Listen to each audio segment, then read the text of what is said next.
Hello students, today I am going to discuss the next topic. This is area of triangle. How can we find the area of triangle by the determinant method? Suppose we have a coordinates x1, y1, x2, y2 and x3, y3. Area of triangle. This is the simple formula.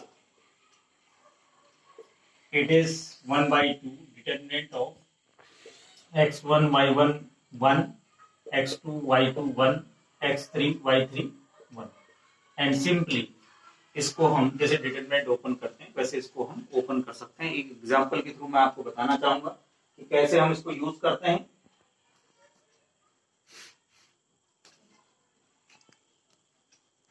Suppose मेरे पास P3 coordinates हैं 1, 0 and 6, 0, 4, 3, 6, 0 and 4, 3। ये आपके exercise का first question है और मुझे area of triangle निकालना है। तो एरिया ऑफ ट्रायंगल जो हो जाएगा वो half x1, y1, 1, x2, y2, 1, x3, y3, 1। अब इसको बेटर मेरे लिए है कि मैं कॉलम 2 से खोलूं इसको। तो ये मेरे पास 2 जीरोज हैं, केवल ये एलिमेंट मेरा खुलेगा। तो ये हो जाएगा हाफ इन मॉडुलस -3 यानी 31 छूटेगा तो ब्रैकेट्स में आ जाएगा 32 है।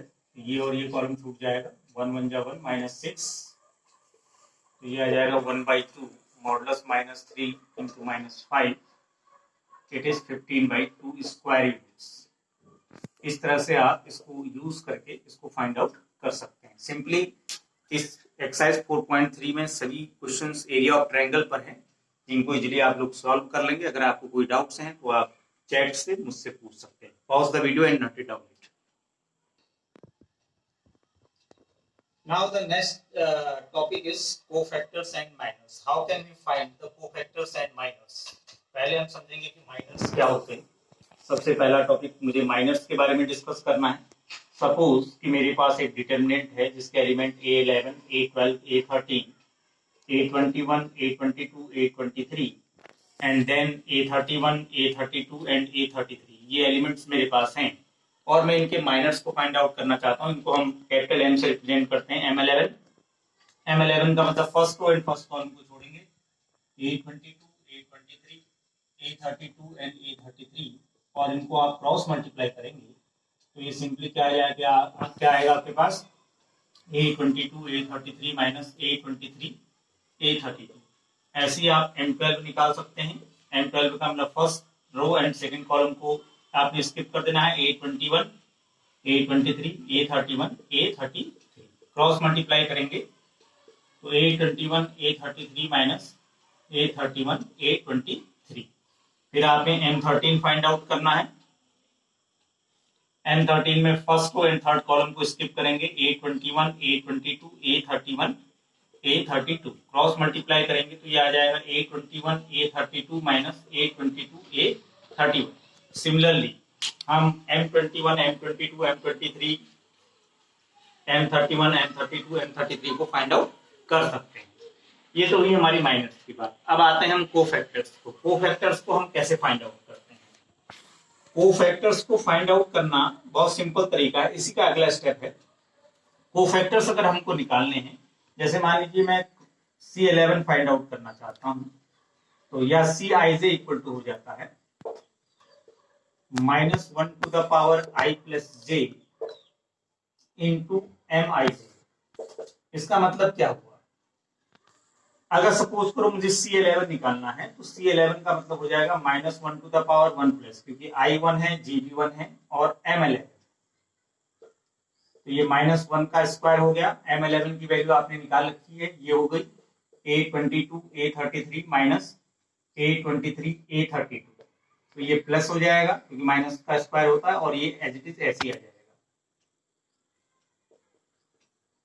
A23, A32। ऐसे ही अगर आपको C12 निकालना हो तो -1 टू द पावर 1 प्लस 2 -1 का क्यूब आ जाएगा और बाकी पोर्शन बिल्कुल वही रहेगा जो आप माइनस में निकाल रहे हैं। अगर हम इसको कंक्लूड करें तो हम देखेंगे कि कोफैक्टर्स और माइनस में केवल एक ही डिफरेंस होता है कि माइनस में हम साइन चेंज नहीं करते हैं, केवल क्रॉस मल्टीप्लिकेशन के थ्रू प्रोडक्ट को फाइंड आउट करते हैं। कोफैक्टर्स में भी यही प्रोडक्ट आता है, केवल साइन चेंज हो जाता है और इसका एक पैटर्न है जहां पर minus 1 to the power I plus J, यानी आई प्लस जे अगर इवन आ रही है पावर तो कभी भी कोफैक्टर का साइन चेंज नहीं होता है। और अगर कोफैक्टर की पावर अगर ऑड आ रही है, यानी 3 आ जाए पावर या पावर 5 आ जाए, तो उस केस में डेफिनेटली कोफैक्टर्स के साइन क्या हो जाएंगे, चेंज हो जाएंगे, यानी प्लस है तो माइनस, माइनस है तो प्लस। एक एग्जांपल के थ्रू मैं इस माइनस एंड कोफैक्टर्स को डिस्कस करूंगा। Before that pause the video and note it down. Now I am going to take an example. How can we find the cofactors of a given matrices? कैसे हम इसका cofactor find out करेंगे? मान लीजिए इसको A मान लेते हैं, 1 2 -2 -1 3 0 2 5 1, इसके कोफैक्टर्स निकालने हैं। तो पहले मैं C11 निकालूंगा। C11 का मतलब ये हो गया कि आपने first row and first column को छोड़ना है, तो ये हो जाएगा 3 और ये आपका 0 है और -0, तो ये आ जाएगा 3। साइन चेंज नहीं होगा क्योंकि ये इवन पावर होगी। इसके बाद आप C12 फाइंड आउट करेंगे। C12 का मतलब first row and second column, तो ये आ जाएगा 2 + 10 और बाहर से -1 की पावर 3, तो ये आ गया माइनस साइन, ये 12 हो गया। देखिए साइन चेंज हो गया यहाँ पर। C13 फाइंड आउट करेंगे, तो फर्स्ट एंड थर्ड स्किप करेंगे, तो ये आ जाएगा -1 की पावर 4 और यहाँ 0 + 6, ये 6 आ गया। फिर ऐसे आप C21 फाइंड आउट करेंगे। 21 का मतलब हो गया second row and first column, तो ये आ जाएगा आपके पास -1 की पावर 3 और यहाँ आ जाएगा क्या निकालना है, 21, 2 and 1, तो -1 + -0, तो ये +1 हो जाएगा। फिर C22 फाइंड आउट करेंगे, -1 की power 4, 2 and 2, second row second column, तो ये आ जाएगा 1 + 4, ये हो गया आपके पास 5। फिर C23 -1 की पावर 5, 23 का मतलब ये और ये स्किप हो जाएगा, तो ये आ जाएगा आपके पास 0 और -2, तो ये प्लस का 2 हो जाएगा। फिर C31 फाइंड आउट करेंगे। 31 का मतलब इसको स्किप कर जाएंगे। 31 का मतलब -1 टू द पावर 4 और ये हो जाएगा आपके पास -5 और -6, तो ये आ गया -11। फिर ऐसे ही आप C32 फाइंड आउट करेंगे। C32 का मतलब -1 टू द पावर 5, 32 में third row and second column, तो 5 - 4, 5 - 4 आपके पास आ जाएगा -1 और लास्ट एलिमेंट बचा C33, इसको स्किप कर जाएंगे। -1 टू द पावर 6 और ये हो जाएगा 3 + 2, यानी आ गया आपके पास 5। इस तरह से अगर हम देखें कि जो हमारे कोफैक्टर्स निकले वो हमने इस तरीके से फाइंड आउट किए। इन कोफैक्टर्स का यूज क्या है? इन कोफैक्टर्स का यूज ये है कि जो आपने पिछले लेसन नंबर 3 मैट्रिसेस में इनवर्टिबल मैट्रिसेस को फाइंड आउट किया बाय एलिमेंट्री मेथड से, रो वाइज या कॉलम वाइज ऑपरेशन से, इन्हीं इनवर्टिबल मैट्रिक्स को हम इन कोफैक्टर्स की हेल्प से भी फाइंड आउट कर सकते हैं। कैसे? फॉर्मूला होता है A inverse = 1/डिटरमिनेंट A into adjoint of A। ये एडजॉइंट क्या है? What is the means of adjoint? Adjoint का मतलब होता है if we find the cofactors of any square matrix and then we transpose this matrix is known as adjoint of given matrix। यानी जो भी मैट्रिक्स आपको दे रखा है उसके कोफैक्टर्स निकालिए और उसको ट्रांसपोज कर दीजिए। तो ट्रांसपोज करने के बाद जो हमको मैट्रिक्स मिलेगा उसको हम एडजॉइंट मैट्रिक्स कहते हैं। कैसे? जैसे मैंने यहाँ adjoint of A find out करना है, तो मैंने क्या करना है कि जो ये एलिमेंट निकाले हैं C11 C12 C13, इनको यहाँ लिखूंगा 3 -12 6, 21 1 5 and 2, 23 3 12 -6 1 5 and 2 और 31 में हो गया -11 -1 and 5 और इसके बाहर से आप डैश लगा देंगे। ट्रांसपोज करने के लिए आपने किया हुआ है, पता है आपको। रोज कॉलम्स में चेंज हो जाएंगी 1 5 2 and -11 -1 and 5। ये हमारा एडजॉइंट A फाइंड आउट हो गया।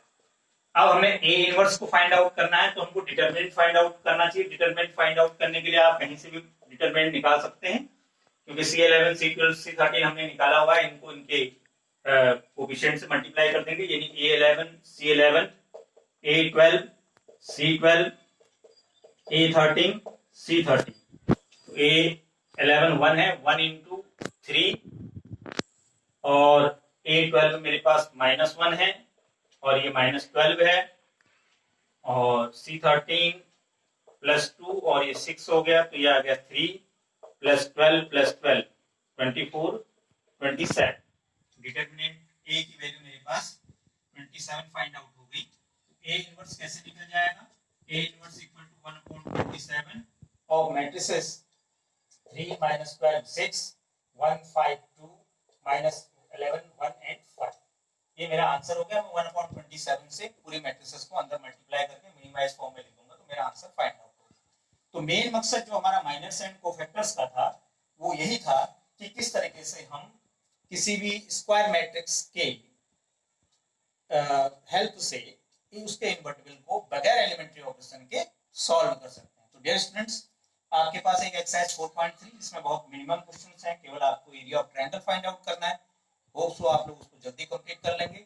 इसके बाद मैंने माइनस एंड कोफैक्टर्स के बारे में बताया और आपको बताया कि किस तरह से हम कोफैक्टर्स की हेल्प से इन्वर्टिबल मैट्रिक्स को फाइंड आउट कर सकते हैं। तो आप लोग कोशिश करेंगे और मैं कुछ क्वेश्चंस आपके एक्सरसाइज से लूंगा, कुछ थ्योरम्स इसमें है जिसको मैं अपने अगले वीडियो में आप लोगों से डिस्कस करूंगा। Thank you.